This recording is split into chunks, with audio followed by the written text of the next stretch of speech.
Hello, ladies and gentlemen. Welcome to Triple N Media. I am NIK NIKAM from Houston, Texas. This is a COVID-19 pandemic world news. The latest news today on coronavirus is a hospital controversy concerning COVID vaccine. The hospital stands by its statement, it's the vaccine way or the freeway, and we'll see what happens. Nurse Bridge is willing to be fired instead of following Houston Methodist COVID vaccine requirement. Here is the nurse who has been working with the COVID patients at the Houston Methodist Hospital. She is willing to lose her job if she doesn't get vaccinated by June 7th, which is a requirement by the Methodist Hospital for a nurse to be employed. Of course, Methodist Hospital is one of the largest healthcare systems in the Houston area, with numerous satellite locations located all across the town, and it serves a majority of the population in the Houston Metroplex area. I have been a part of Methodist Hospital for more than 30 years, not recently though.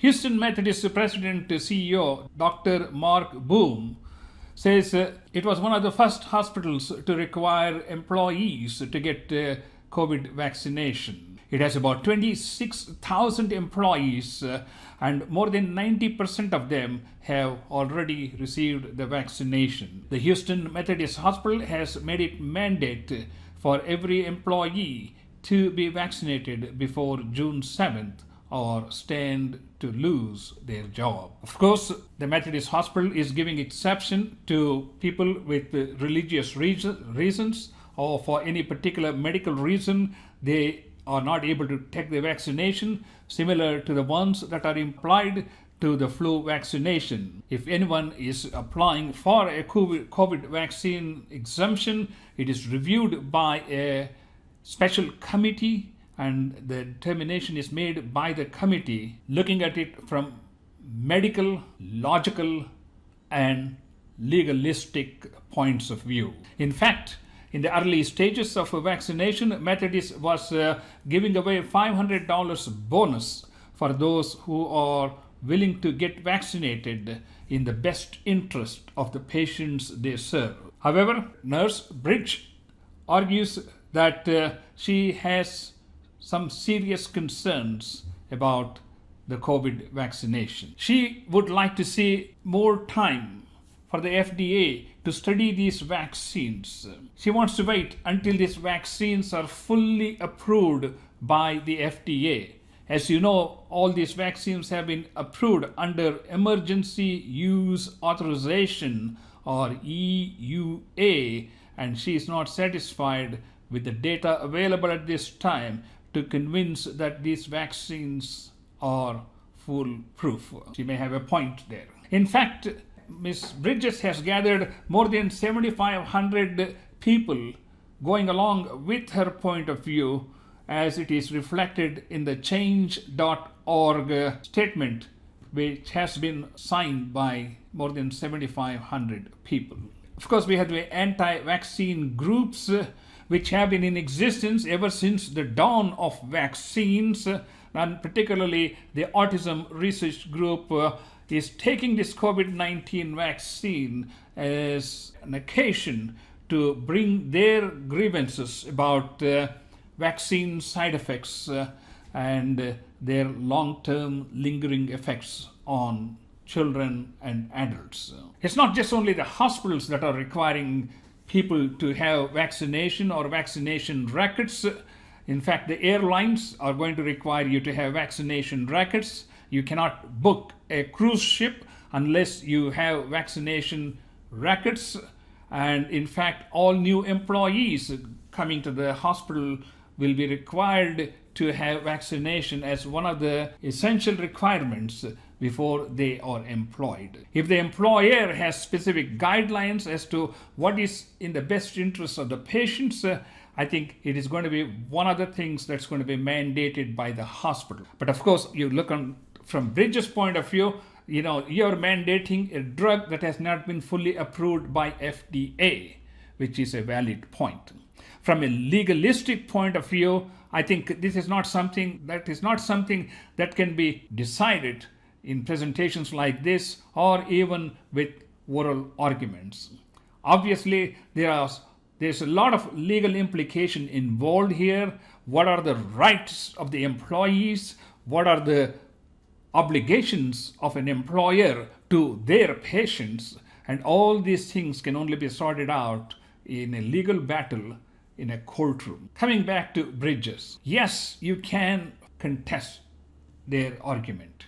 Yes, you can say you have been forced to take a vaccine that has not been fully approved by the FDA. But what is going to take for you to convince the hospital system with deep pockets and huge legal teams that your point of view deserves attention? Yes, you can take this to the court, and in fact, you can make a very logical argument about this vaccine implementation on people who are not willing to take the vaccine. But at the end of the day, you have to understand it is like Ms. Bridges versus the whole of Methodist healthcare system with their deep pockets, expert legal teams, and all the time they have to fight this legal battle. Anyway, even if Ms. Bridges were to win this legal battle, for example, it may end up in a settlement. But what about your career? What about your future? You have this on your resume card that you contested and you won. Is that the thing that you would like to have on your resume? And how far can you take it with your next job or the next job? I'm not saying that we shouldn't pursue legal tracks when we strongly believe that our body has been forced to accept something that we don't want. But in a practical manner, we have to look at and see what is the cost involved, what is the time involved, what is the amount of grief you have to go through, and what is it that you're going to get in return. In fact, Ms. Bridges is willing to leave the job, but before you leave the job, you may want to rethink as what are the guidelines at the next hospital or the next clinic or the next institution you want to join. As a nurse, of course, if you want to continue to work, you have to find a place. And what are their requirements? And if you are a new employee and they say you need vaccination, how would you address that? So I would take all these things into consideration and make a logical decision.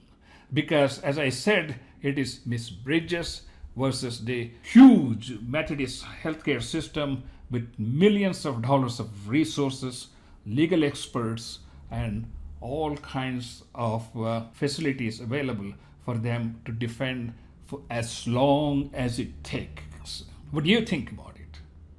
I'm not siding with the hospital. I'm not denying what Ms. Bridges is asking. As a doctor, I can understand those things. But in terms of putting food on the table for the family, in terms of keeping the job, in terms of making progress, what would you do? How would you advise Ms. Bridges?